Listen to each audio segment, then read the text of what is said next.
I look out across intactivism and I see interactions between aggrieved, circumcised, genitally mutilated men and their parents. Oftentimes, especially their mothers, but let's just say parents generally, I suppose. And even other intactivists chime in on this, pertaining to the relationship between awakened, aggrieved, genitally mutilated men and their parents. Obviously the expectation is that they would be regret parents. And in some cases that, they in many cases even, they do come around and they assume this regret parent, I guess, footing or a regret parent standpoint, I guess, point of view. But there can still often be friction between the two because, of course, the victim of the genital mutilation is living the victimization daily, right?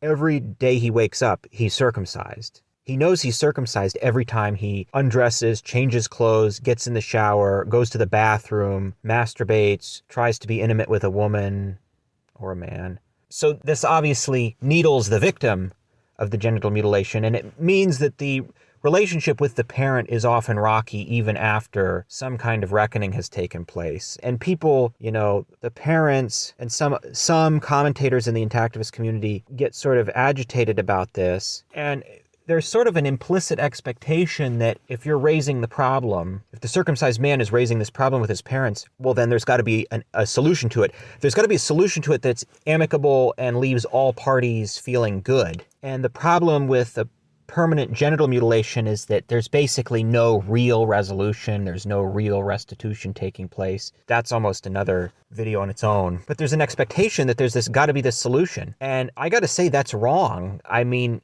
and this is true in politics. And I see this in politics too. If you raise an issue, the implication is that, well, then you've got to have an easy answer proposed, put in front of people. But the answer may not be simple at all and may not be a nice, clean resolution for all the parties involved. And so my conclusion is actually no. In this case, it's entirely many circumcised men go on to have normal family relationships with their families. But in the cases where that does not happen, I think the message to these cutter parents, regret parents, I guess, has to be that no, actually there is no solution that's going to be amicable and fix your relationship. Actually, that the truth can be entirely true in that you genitally mutilated your son, and it can simultaneously be true that there's no solution to it and your relationship is never going to be the same. And you kind of had one chance to do it right and you fucked it up completely. So you're fucked. But not as fucked as the circumcised man is.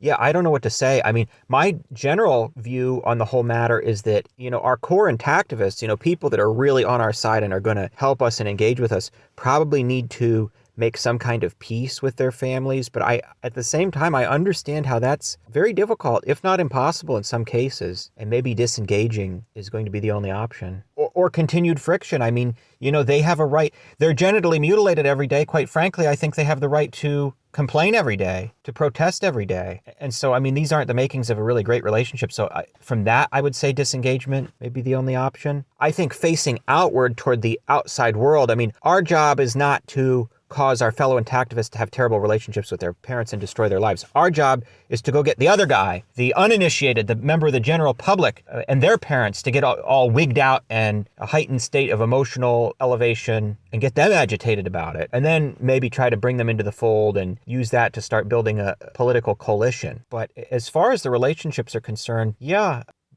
because it's unfixable, no amount of conventional restorative justice could really fix it. They didn't steal your wallet. That's money that can be replaced. They didn't jack your car. A car is a little bit more expensive. That can be replaced. They didn't burn your house down. That'd be a pretty tough loss, but at least you're still alive and in one piece. In one piece, I cannot say the same thing about the victims of male genital mutilation. They cut off part of your penis. So these are the thoughts that were on my mind. Tell me what you think. Tell me in the comments. I'll talk to you guys later. Bye-bye.